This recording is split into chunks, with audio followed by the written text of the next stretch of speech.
Si bien es cierto que él tiene muchas enseñanzas más todavía profundas y bastante muy interesantes para estudiar, definitivamente la columna vertebral de la enseñanza de Jesucristo y de su enseñanza y de su doctrina la vamos a ver reflejada en estos primeros capítulos del Evangelio de Mateo. Definitivamente el Sermón del Monte, ¿verdad?, sienta notablemente las bases doctrinales de las enseñanzas de Jesucristo a lo largo de su ministerio, llevándonos desde nuestra comunión y relación con el Padre, con nuestras relaciones interpersonales entre las personas. Lo que leemos en el Sermón del Monte no hace referencia sobre cómo volvernos cristianos, sino que el Sermón del Monte es hecho o estructurado para aquellos que ya estamos en Cristo, que ya hemos sido salvos. No es cómo debemos llegar a ser, sino que para aquellos que ya somos y que ya estamos, pues es una enseñanza de cómo verdaderamente debemos de vivir la vida cristiana. Afirmamos pues que el sermón se dirige a hombres que ya han sido rescatados, que ya han sido salvos por medio del perdón de sus pecados. Las bienaventuranzas, que es la primera parte que nosotros vamos a ver en esta mañana, ahí en el capítulo 5, no son más que una serie de prácticas que nosotros los cristianos debemos de tener.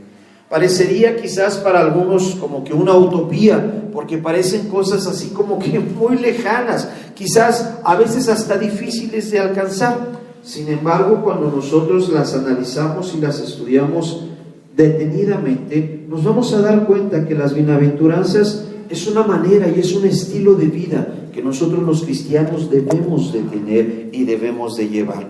Lejos de las enseñanzas que el mundo nos ofrece día con día, lo que nosotros vemos a nuestro alrededor, ¿verdad? Pues las bienaventuranzas parece como que una contraposición o una contracorriente a lo que nosotros vivimos y lo que nosotros experimentamos día con día y lo que el mundo nos ofrece a través de películas, a través de novelas, a través de la televisión, a través de tantas cosas que nos bombardea diariamente el mundo. Podemos pues clasificar las bienaventuranzas, estas 8 bienaventuranzas, ¿verdad?, que nosotros vamos a ver en esta mañana, prácticamente en 2 secciones. La primera de ellas es en nuestra relación, pasen hijas, pasen, bienvenidas, nuestra relación para con el Padre, nuestra relación para con Dios, ¿verdad? Y otra buena parte de ellas, nuestra relación con nuestros prójimos. Cómo nosotros debemos de tener esta relación con las personas que están a nuestro alrededor. Pero antes de iniciar con las bienaventuranzas, vamos a la definición de la palabra propiamente. La palabra bienaventuranza proviene del griego makairos, que significa bendito, feliz, bienaventurado o dichoso.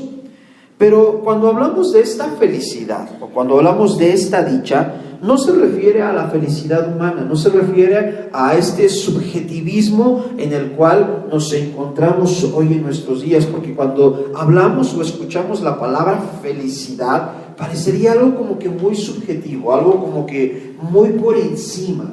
La verdad es que cuando habla aquí Jesucristo, que es quien está dando esta enseñanza sobre la verdadera felicidad o la verdadera dicha, Él está hablando sobre cosas mucho más sustanciales, mucho más completas de lo que el mundo nos puede ofrecer. ¿Qué es lo que el mundo nos ofrece como felicidad? Dinero, ¿verdad?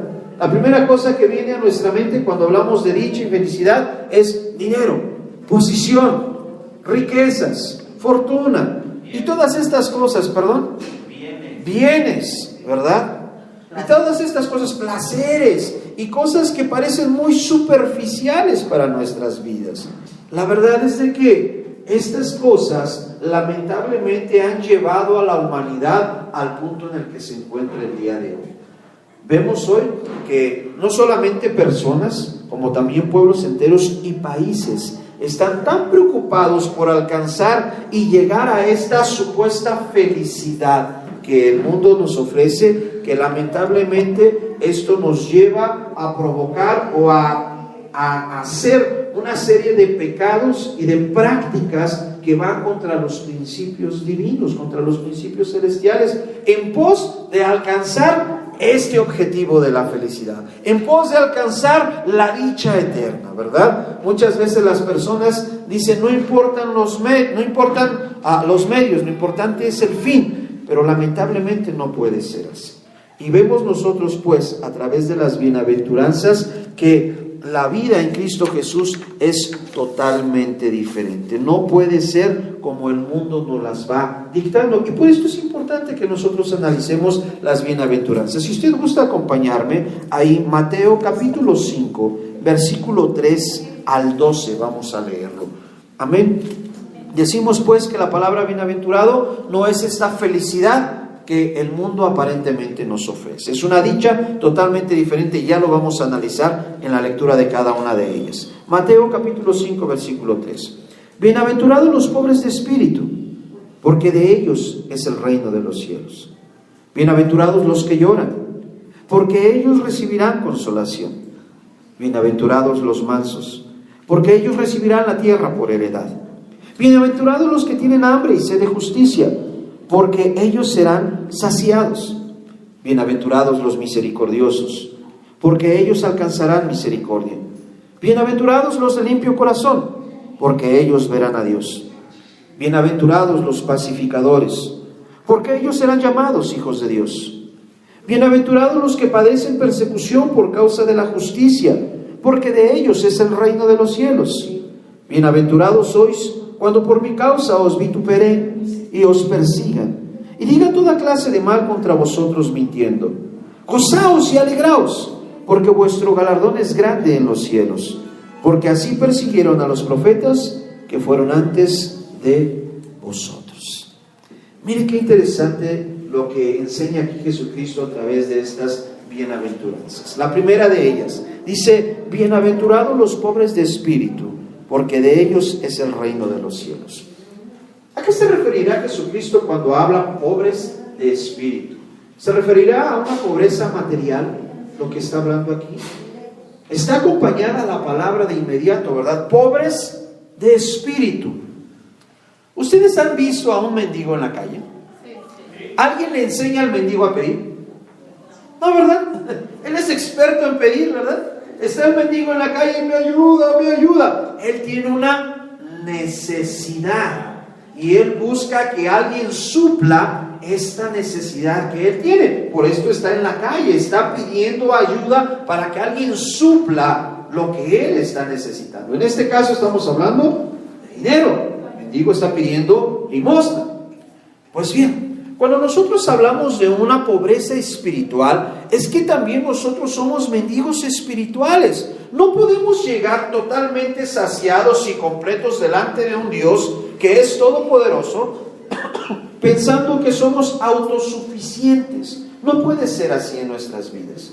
Nosotros debemos de comprender y entender en nuestro corazón que somos necesitados de Dios. Y a esto se refiere con esta pobreza espiritual. Que si nosotros no tenemos esta necesidad de Dios, que si nosotros no reconocemos que somos mendigos espirituales, que necesitamos ser saciados, que necesitamos de la ayuda de Dios, difícilmente podremos ser bienaventurados. Porque cuando nosotros pensamos que somos dichosos y gozosos con nuestra supuesta espiritualidad, con la forma de vida que nosotros llevamos, entonces no necesitamos de Dios. Y este es uno de los problemas más graves del ser humano. El ser humano piensa que no necesita de Dios. ¿Cuántas veces hemos escuchado frases como, yo busco a Dios a mi manera, yo sigo a Dios de mi forma, yo tengo a Dios de la manera que yo pienso, para mí Dios es de esta forma o de aquella manera? No puede ser a nuestra manera, no puede ser a nuestra forma, no puede ser a nuestro contentillo. La forma como nosotros debemos de buscar a Dios es a la manera de la palabra de Él, es a la manera de la Escritura. Algunas personas quizás podrían pensar, ustedes los evangélicos piensan que tienen la verdad. Sí, tenemos la verdad y la verdad es la palabra de Dios. Y nosotros nos guiamos por esta verdad que es la Escritura de la palabra de Dios. No podemos ser guiados, instruidos o encaminados únicamente en función de conceptos o preceptos meramente humanos. Nosotros tenemos que tener nuestro fundamento en aquellos principios que van mucho más allá del entendimiento del ser humano en forma natural.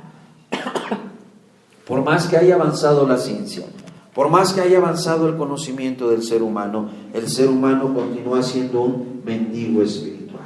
Porque ninguna de las cosas que nos puede ofrecer el mundo puede saciarnos plenamente. Usted tiene un celular y al rato dice, no, ya no me sacía quiero otro mejor.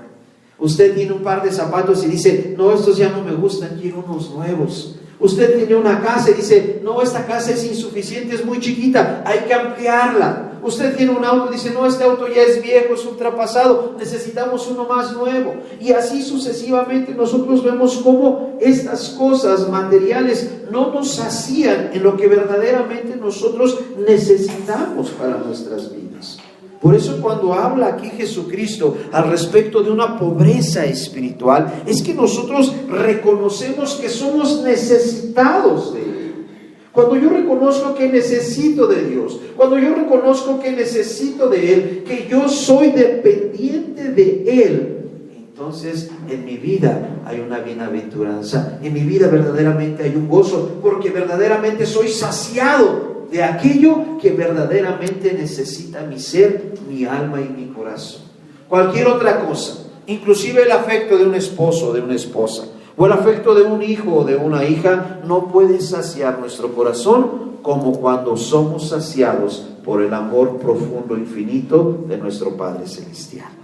¿Cuántas veces nosotros vemos, verdad, familias que lamentablemente son heridas o son lastimadas porque el esposo fue infiel, o porque la esposa fue infiel, o porque el hijo no quiere obedecer, o porque la hija no quiere entrar en razón y ya se fue con un hombre, y somos decepcionados por muchas de estas cosas en nuestras vidas? Por eso es importante que nosotros entendamos que necesitamos ser pobres de espíritu para poder entender nuestra dependencia de Él, para ser saciados y entonces sí, verdaderamente ser dichosos en nuestro corazón. Pero no solamente queda ahí, ¿verdad? Dice en el dice en el libro de en la carta de Santiago, capítulo 2, versículo 5. Santiago 2:5. Hermanos míos, amados. Santiago 2:5. Hermanos míos amados, oíd. ¿No ha elegido Dios a los pobres de este mundo para que sean ricos en fe y herederos del reino que ha prometido a los que le aman? Hay una promesa para aquellos que amamos al Señor, y esto es que nosotros heredemos su reino. Pero ¿de qué manera yo puedo pues heredar el reino de Dios? Entendiendo mi necesidad de Él.